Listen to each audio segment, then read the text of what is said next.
Hello friends, welcome to संसार classes.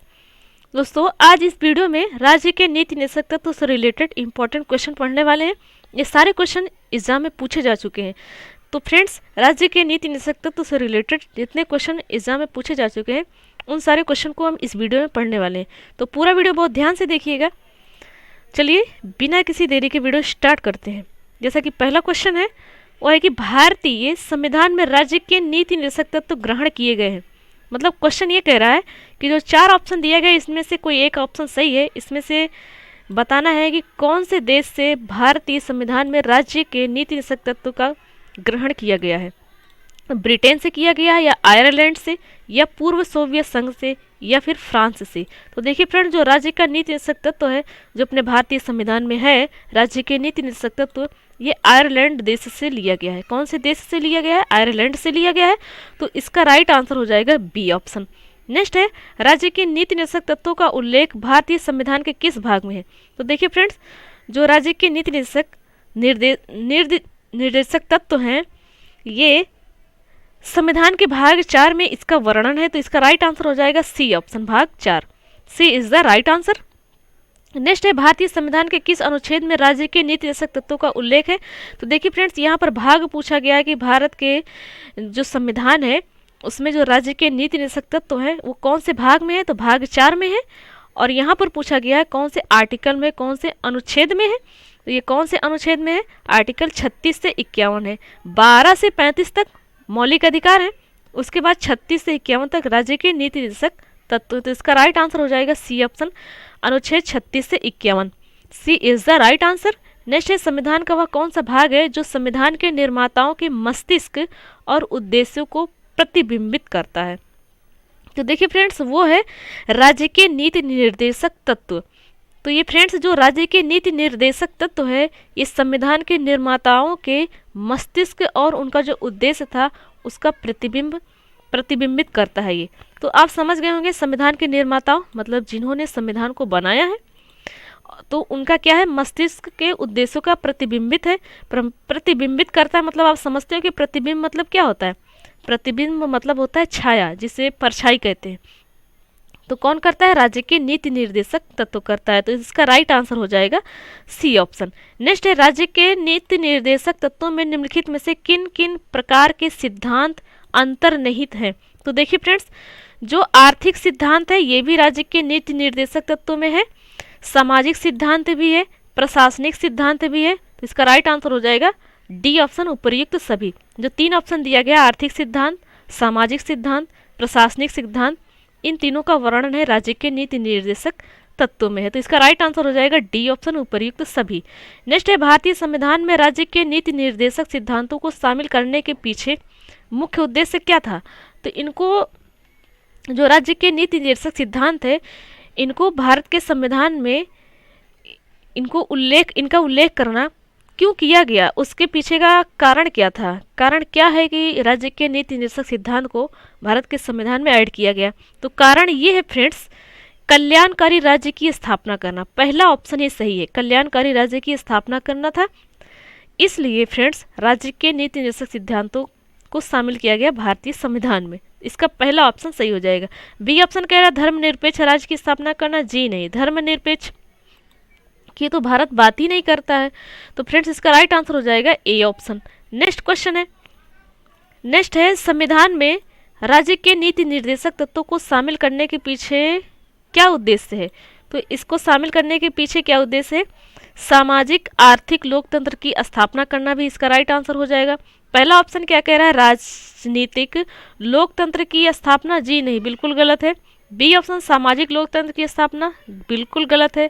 C option क्या कह रहा है? सामाजिक आर्थिक लोकतंत्र की स्थापना, ये सही है, सी ऑप्शन सही है। जो राज्य के नीति निर्देशक तत्व हैं इनको भारत के संविधान में शामिल करने का एक ये भी उद्देश्य जाना जाता है, सामाजिक आर्थिक लोकतंत्र की स्थापना।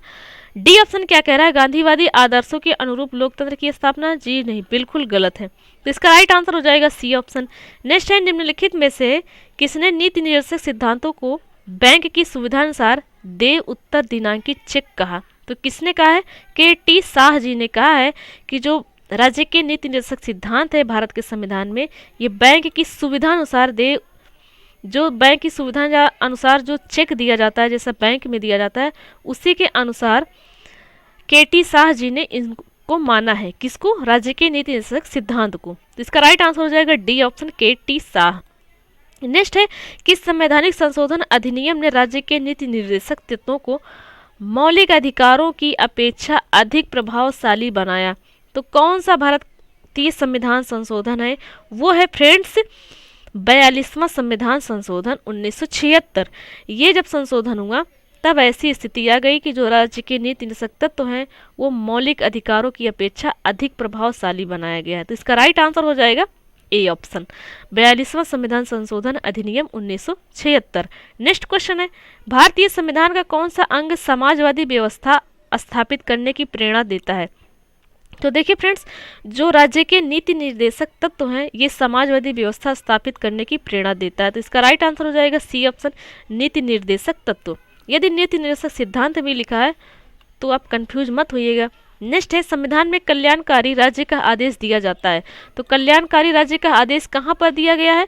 तो हमने अभी पढ़ा था फ्रेंड्स, क्या पढ़ा था कि राज्य के नीति निर्देशक तत्व का यही कारण है जो कि संविधान में शामिल किया गया है कल्याणकारी राज्य बनाने के लिए। नेक्स्ट है, नीति निर्देशक सिद्धांत है। तो नीति निर्देशक सिद्धांत क्या है? नीति निर्देशक सिद्धांत ऐसा सिद्धांत है जो वाद योग नहीं है। क्या है फ्रेंड्स? वाद योग है? बिल्कुल गलत है, वाद योग नहीं है, यही सही हो जाएगा, ऑप्शन बी सही है। राज्य के नीति निर्देशक सिद्धांत क्या? वाद योग नहीं है। नेक्स्ट है, नीति निर्देशक तत्वों का क्रियान्वयन निम्नलिखित में से किस पर निर्भर करता है? तो देखिए फ्रेंड्स, जो राज्य के नीति निर्देशक तत्व हैं ये सरकार के पास उपलब्ध संसाधनों पर क्रियान्वयन इसका पड़ता है, राज्य के नीति निर्देशक तत्व का। तो इसका राइट आंसर हो जाएगा डी ऑप्शन, राज्य के पास उपलब्ध संसाधनों पर निर्भर करता है। तो इसका right answer D option, D is the right answer. पहला ऑप्शन क्या कह रहा है? स्वतंत्र न्यायपालिका पर? नहीं, बिल्कुल गलत है। राष्ट्रपति की इच्छा पर? राष्ट्रपति की इच्छा पर नहीं है। सशक्त विपक्ष पर? विपक्ष पर भी नहीं है। तो राज्य के निर्देशक तत्वों का क्रियान्वयन किस पर निर्भर करता है? सरकार के पास जितना भी उपलब्ध संसाधन है उस पर निर्भर करता है। तो इसका राइट आंसर डी ऑप्शन हो जाएगा। नेक्स्ट है, मूल अधिकार और राज्य के नीति निर्देशक तत्व में क्या अंतर है? तो देखिए फ्रेंड्स, अंतर ये है कि जो मूल अधिकार है वो वाद योग्य है, उसके लिए आप सुप्रीम कोर्ट या हाई कोर्ट में पेश कर सकते हैं। तो फ्रेंड्स, इसके पहले का जो वीडियो है मूल अधिकार, उसमें हमने आपको बताया है बहुत डिटेल में कि यदि मूल अधिकार से रिलेटेड आपको कहीं पेश करना है तो आप सिर्फ और सिर्फ हाई कोर्ट और सुप्रीम कोर्ट में ही पेश कर सकते हैं। और जो अपना राज्य की नीति निर्देशक तत्व है इसको कहीं भी नहीं पेश कर सकते, ना तो सुप्रीम कोर्ट ना हाई कोर्ट, कहीं भी नहीं, मतलब ये वाद योग नहीं है। और जो मूल अधिकार है वो वाद योग है, सिर्फ यही अंतर है, सबसे बड़ा अंतर है। और यही इसका राइट आंसर हो जाएगा कि मूल अधिकार जो है वो वाद योग है, मतलब उसे हम किसी भी कोर्ट में पेश कर सकते हैं, सुप्रीम कोर्ट में भी हाई कोर्ट में भी। और जो राज्य के नीति निर्देशक तत्व है इसे ये वाद योग नहीं है, इसे हम कहीं भी नहीं पेश कर सकते, यही इसका राइट आंसर हो जाएगा। पहला ऑप्शन क्या कह रहा है? राज्य के नीति निर्देशक तत्व बंधनकारी है? जी नहीं, अभी आपको क्या बताया कि ये वाद योग है ही नहीं, वाद योग नहीं है मतलब बंधनकारी नहीं है। और ऑप्शन क्या कह रहा है कि राज्य के नीति निर्देशक तत्व बंधनकारी है जबकि मूल अधिकार नहीं है। ये तो उल्टा लिख दिया गया है, मूल अधिकार है तो मूल अधिकार को नहीं लिखा गया, तो पहला ऑप्शन गलत हो गया। बी ऑप्शन क्या कह रहा है? राज्य के नीति निर्देशक तत्व वाद योग है? वाद योग है ही नहीं, बी ऑप्शन भी गलत। सी ऑप्शन क्या कह रहा है? मूल अधिकार वाद योग है? जी बिल्कुल सही है, मूल अधिकार वाद योग है, हम इसे सुप्रीम कोर्ट या हाई कोर्ट में पेश कर सकते हैं। आगे क्या कह रहा है? जबकि राज्य के नीति निर्देशक तत्व नहीं है? जी बिल्कुल सही है, राज्य के नीति निर्देशक तत्व क्या है? वाद योग नहीं है। तो इसका राइट आंसर सी ऑप्शन हो जाएगा, C is the right answer. Next question है, मौलिक अधिकार एवं राज्य के नीति निर्देशक तत्वों के विषय में कौन सा कथन सही है? चलिए फ्रेंड्स, 4 ऑप्शन दिए गए, 4 ऑप्शन में से जानते हैं कौन सा ऑप्शन है जो कि सही है। पहला क्या कह रहा है? वे एक दूसरे के पूरक हैं। एक दूसरे के पूरक हैं क्या फ्रेंड्स? जी हाँ, बिल्कुल एक दूसरे के पूरक हैं। वे परस्पर विरोधी हैं? जी नहीं, बिल्कुल परस्पर विरोधी नहीं है। उन दोनों में कोई अंतर नहीं है? जी नहीं, अंतर है। क्या अंतर है? अभी हमने आपको बताया। डी ऑप्शन क्या करा? वे दोनों वाद योग हैं? जी नहीं, बिल्कुल गलत है, मूल अधिकार ही सिर्फ वाद योग है, राज्य के नीति निर्देशक तत्व तो वाद योग नहीं है। मतलब कि यहाँ पर कहा गया कि वे दोनों वाद योग हैं, तो दोनों वाद योग नहीं है। पहला ऑप्शन क्या कह रहा है? वे एक दूसरे के पूरक है। जी हाँ फ्रेंड्स, एक दूसरे के पूरक है, मतलब वो मूल अधिकार क्या है? मूल अधिकार को हम पेश कर सकते हैं, मतलब वाद योग है। और इसी का अपोजिट, इसी का उल्टा राज्य के निर्देशक तत्व है। वही बात कही जा रही है कि पूरक है, तो इसका राइट आंसर हो जाएगा ए ऑप्शन। नेक्स्ट है एक कल्याणकारी राज्य के निर्देश आदर्श वर्णित है। तो हमने आपको बताया है, इसी वीडियो में 2-3 बार बता चुके हैं कि एक कल्याणकारी राज्य के निर्देश आदर्श वर्णित कहाँ किया गया, राज्य के नीति निर्देशक तत्व में किया गया है। और राज्य का नीति निर्देशक तत्व भारत के संविधान में जोड़ा क्यों गया, उसका कारण क्या था, तो यही कारण था कल्याणकारी राज्य बनाने के लिए। तो इसका राइट आंसर हो जाएगा राज्य के नीति निर्देशक तत्वों में एक कल्याणकारी राज्य के निर्देश आदर्श वर्णित किया गया है। नेक्स्ट है नीति निर्देशक तत्वों को कार्यान्वित करने के लिए क्या मूल अधिकारों का हनन हो सकता है।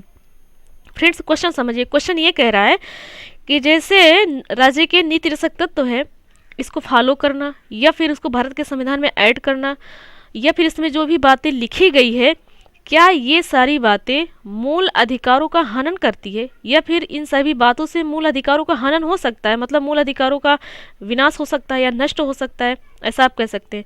क्या ऐसा हो सकता है, क्वेश्चन ये कह रहा है। तो फ्रेंड्स इसका सही आंसर ये है, पहला ऑप्शन हाँ लिखा हुआ है तो बिल्कुल गलत है, हनन नहीं हो सकता है। ऐसी कुछ बातें हैं, ऐसा कुछ नियम है या आप मान लीजिए कुछ वर्ड, कुछ का हनन हो सकता है। सिर्फ इसका राइट आंसर ये हो जाएगा कि जो राज्य के नीति निर्देशक तत्व है, यदि आप इसका कार्यान्वित करते हैं तो मूल अधिकारों के कुछ जगहों पर या कुछ बातों पर मूल अधिकारों का हनन हो सकता है, कुछ का। तो इसका राइट आंसर हो जाएगा कुछ का ही, तो बी ऑप्शन सही हो जाएगा। B is the right answer. आप समझ गए होंगे कि यदि आप राज्य के निर्देशक तत्वों का कार्यान्वित करते हैं तो मूल अधिकारों के कुछ बातों का हनन हो सकता है। तो राइट आंसर बी ऑप्शन कुछ का। नेक्स्ट क्वेश्चन है, भारत के संविधान में अंतर्राष्ट्रीय सुरक्षा को प्रोत्साहन देना सन्निहित है। तो इसको बताना है फ्रेंड्स, जो भारत के संविधान है इसमें अंतर्राष्ट्रीय सुरक्षा को प्रोत्साहन देना। अंतर्राष्ट्रीय सुरक्षा मतलब आप समझ रहे, इंटरनेशनल सिक्योरिटी, बॉर्डर पर एक देश से दूसरे देश जाना, दूसरे देश से दूसरे देश में आना। तो फ्रेंड्स इसके बारे में बात कही गई है। तो देखिए फ्रेंड्स इसका राइट आंसर हो जाएगा, भारत के संविधान में अंतर्राष्ट्रीय सुरक्षा को प्रोत्साहन देना सन्निहित है। किसमें लिखा गया, राज्य के नीति निर्देशक तत्व में लिखा गया। तो इसका right answer B option. Next है समान कार्य के लिए समान वेतन भारत के संविधान में सुनिश्चित किया गया है। किसमें कहा गया है कि समान कार्य के लिए समान वेतन, ऐसी बातें भारत के संविधान में लिखी गई है, जैसा कार्य होगा वैसा वेतन होगा। तो भारत के संविधान में लिखा गया, तो भारत के संविधान में किस में लिखा गया है, मौलिक अधिकार, मौलिक कर्तव्य या फिर राज्य के नीति निर्देशक तत्व। तो देखिए फ्रेंड्स ये बातें एक कार्य के लिए समान वेतन लिखा गया राज्य के नीति निर्देशक सिद्धांत में ही लिखा हुआ है। तो इसका राइट आंसर हो जाएगा राज्य के नीति निर्देशक सिद्धांत का अंग है। नेक्स्ट है, भारतीय संविधान के निम्नोक्त भागों में से किस एक में न्यायपालिका तथा कार्यपालिका के पार्थक्य का प्रावधान है। मतलब क्वेश्चन ये कह रहा है कि न्यायपालिका और कार्यपालिका दोनों में पार्थक्य का प्रावधान है, मतलब अलग अलग है, कि कार्यपालिका अलग है, न्यायपालिका अलग है। तो किस में कहा गया है, तो देखिए फ्रेंड्स ये राज्य के नीति निर्देशक सिद्धांत में ही कहा गया। तो इसका राइट आंसर हो जाएगा सी ऑप्शन। आप राज्य के नीति निर्देशक तत्व कहिए या राज्य के नीति निर्देशक सिद्धांत कहिए, बात एक ही है। तो इसका right answer C option, C is the right answer. तो देखिए फ्रेंड्स ये टॉप 20 क्वेश्चन थे राज्य के नीति निर्देशक तत्व से रिलेटेड। तो फ्रेंड्स वीडियो कैसी लगी प्लीज़ कमेंट बॉक्स में ज़रूर बताएं। यदि आपका कोई क्वेश्चन है तो कमेंट बॉक्स में ज़रूर दें, और वीडियो अच्छी लगी तो प्लीज़ दोस्तों वीडियो को लाइक करें और दोस्तों में भी शेयर करें। और आपसे रिक्वेस्ट है कि यदि आप हमारे चैनल पर पहली बार विजिट कर रहे हैं, चैनल पर नए हैं, तो प्लीज़ चैनल को सब्सक्राइब कर लीजिए। चलिए फ्रेंड्स मिलते हैं नेक्स्ट वीडियो में। Thanks for watching.